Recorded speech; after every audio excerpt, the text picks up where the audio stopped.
Welcome to Coffee and Conversation. My name is Chuck Adams, and today we'll be discussing how to safely reopen your practice. I'm really excited to welcome our guest, who's a well-known speaker, writer, and consultant that specializes in helping plastic surgery, dermatology, and aesthetic practices grow. Glenn Morley with BSM Consulting. Welcome to Coffee and Conversation. Hi, Chuck. Thanks for having me. I filled up my cup right before we met. Thanks for having us. Awesome. Yeah, absolutely. I've got a lot that I want to cover today, but before we get started, I know you are a New England Patriots fan, so I have to know, what are your thoughts on Tom Brady and Gronk now being Tampa Bay Buccaneers? You know, it just gives us more football to watch. We are fans of the Patriots, but now apparently we're fans of the Buccaneers. So I'm not sure what's going to happen if the two teams are playing each other, but we're going to be cheering for both. Well, hopefully we'll at least get to see some football when fall comes around, for sure. So praying. So, Glenn, I know you work primarily in the cosmetic and aesthetic space. And so I'm curious, as you're talking with your aesthetic clients, what's the number one thing on their mind today? Number one thing today, absolutely hands down, is safety. Patient safety, personal safety, staff safety. So that really is dominating conversations, both for me and for owners and staff members in practices, as you know, we all prepare for a COVID comeback. COVID comeback. That's a pretty interesting term. Hopefully you're right. You know, I think the practices that we're chatting with on a daily basis are really, really busy right now. And a lot of that is around the pent-up demand that's really been built over the last 10 or 11 weeks. You know, when we were talking earlier about, you know, how practices should reopen, I heard you say there's only one way to safely reopen a practice, the right way. Tell me what you mean by that. Sure. You know, it's been actually, from my perspective, a wonderful opportunity for a lot of clients to take a step back and really assess operations, assess their readiness for patients to come back with increased safety in mind. But, you know, this is not new. We are, as healthcare providers, safety has always been at the forefront of what we do. And so in large part, I think what we need to help both our teams internally and our patients externally understand is that, you know, safety precautions and safety standards have always been the standard of care. And there certainly are new factors that all practices are examining. But, you know, at the end of the day, with a lot of care, with a lot of examination practices that are asking the right questions, putting all of the right pieces in place in training their teams, talking with their teams, understanding the sort of inflection points that they each have, understanding the nuances of, you know, their own individual practices, and you know, coming out with every I dotted and every T crossed. That's the way to come back, and articulating that well in advance of seeing patients back in the practice is also, you know, one of the key success factors. So, you know, that is the right and best way for practices to relaunch their practices. And then, of course, you know, as they are relaunching, the ideal is for them to have a continuous feedback loop internally. And in most practices that opened this week, that meant that literally at the conclusion of every single day, having a group huddle at a safe distance to check in with each other and understand, what did we see? What were patients' comments, both in the room, as we greeted them, as they checked out? What kinds of things did we each experience? What does that mean relative to the delivery of care? What does that mean to the patient experience? And we're making minor adjustments in real time. Yeah, I think it's really important that practices have a really clear communication plan, not only for their patients, but also their staff and their internal customers.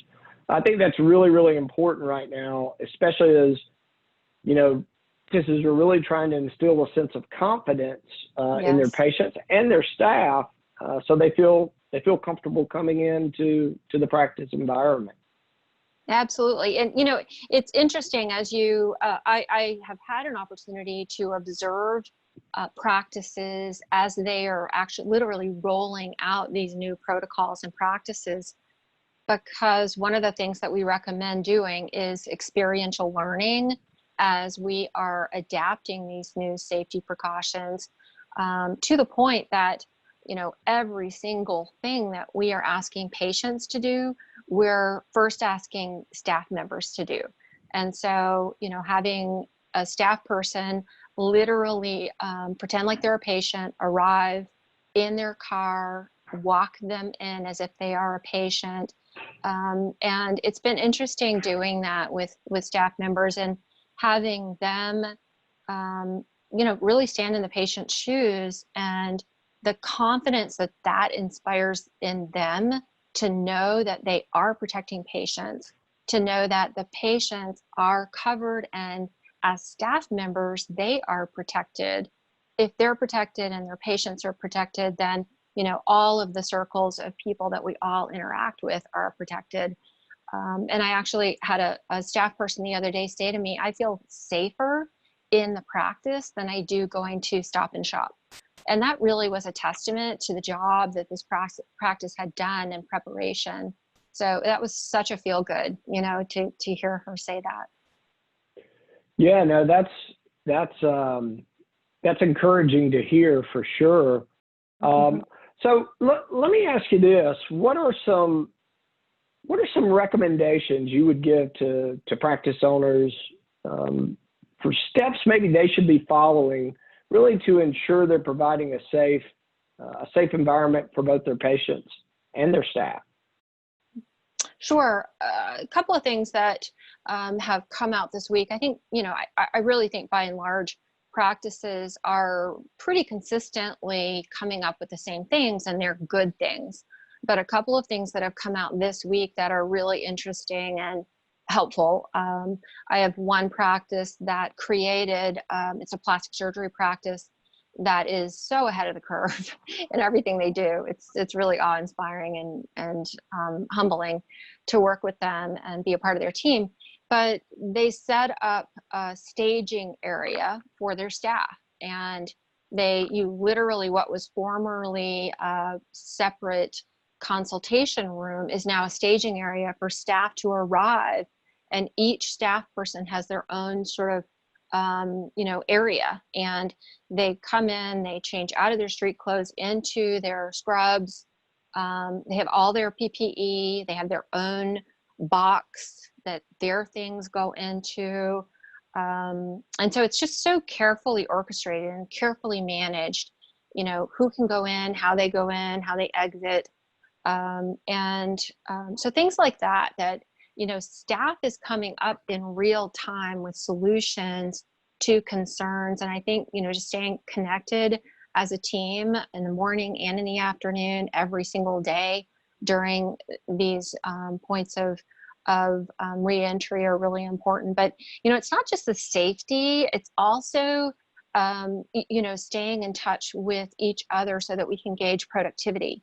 And so we can gauge the flow. And, honestly, what most practices have reported back to me this week is that they they allowed so much time that they were sort of hanging out in their respective rooms bored, which is a good thing. We'd rather have boredom than have too many patients stacked in. But they have, flow worked so well, and the preparation in advance of patients being roomed worked so well that they feel confident now having the patients come in a tighter schedule.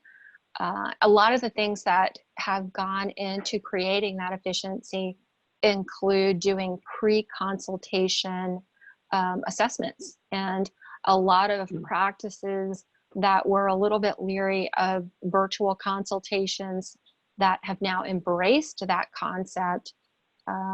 Very often patients are arriving and we have rooms fully stocked for medical aesthetic treatments, and all products are there. Everything that we need to get rocking and rolling with the patient is there, and it's super efficient. There's not a whole lot of conversation around what we're going to do, because that happened before the appointment.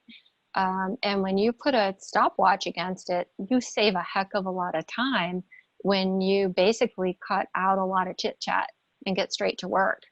So a nice upside that really is an unexpected consequence of these efficiencies that we worked so hard in creating over the course of the last couple of weeks, and we're now able to see is that for a lot of our clients that are buttoned up this way, we are going to be able to forecast their productivity. And as we tighten up our times, that forecasting is giving us a working budget. So things that we didn't even anticipate being able to do operationally, we now can do. So it's actually pretty exciting. Yeah, no, that's awesome. Necessity is always the mother of invention, right? It's amazing. Yeah. I'm seeing nothing but opportunity, actually. Yeah, so you mentioned, and I love the COVID comeback. What are some other things that your clients are doing really that would be an indicator that things are starting to work back into some sense of a new normal or some sense of normalcy? The confidence that I am seeing, that feels normal. And, I think a lot of times the unknown is so dreaded that we all get a little bit uncomfortable, and people were really, kind of out of their skins, uncomfortable prior to going back. But then I've seen one by one, as practices reopen, the preparation, the hard work that went into preparing for a solid comeback has equipped all of these teams to have such confidence, and they have confidence in each other, not just in their own unique ability to deliver excellent care, but they have confidence in each other because we've had to coordinate care, we've had to collaborate in a whole different way. And so I was not kidding when I said I am seeing so many good things that have come out of this, because we talk about collaboration, but this is forced collaboration. This is actually really forced collaboration. I need to know exactly what my colleague is doing right before I see the patient, and I need to set up my colleague that's gonna take over the patient care or escort the patient out to the exit. I need to be so well orchestrated in every single item so that nothing gets missed, and nothing is getting missed. It's really pretty wonderful. Well, I tell you, that's really really fantastic to hear. I know we've been surprised as we've talked with some of our clients about really how quickly things are starting to bounce back, certainly from a revenue standpoint, and they're starting to think at least a little more strategic and a little more long term. I'm seeing the same thing. Yeah. Yeah. So all of that is super, super encouraging. And Glenn, first of all, thank you for joining us today. If a Thank you. practice wants to learn more about, how you can help, what should they do? How should they contact you? So calling our practice, BSM Consulting. We are in Incline Village, Nevada, and we have a 1-800 number. Certainly my email. My email is my first initial last name, gmorley@bsmconsulting.com.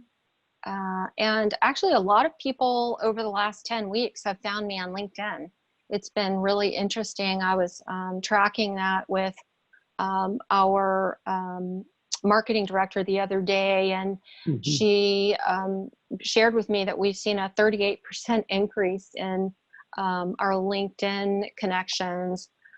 So, weirdly, that's just been sort of a spike for people in this, COVID connection time. Yeah.